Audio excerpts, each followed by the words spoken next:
May video tutorial ulit tayo na i-share sa inyo mga kalikot kung paano tayo mag nozzle check na without PC or wala tayong gagamiting computer dito sa ating printer Epson L3210.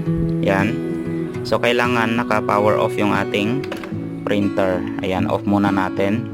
And then press natin guys yung itong stop button. Press natin siya. And then press natin yung kanyang power button hanggang sa mag-blink yung kanyang indicator light sa kanyang power button. And then kapag nag-blink na siya, i-release natin. Tapos antayin lang natin guys na mag-nozzle check siya.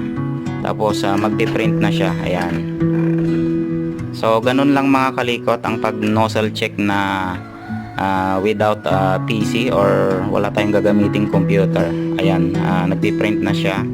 So ganun lang mga kalikot.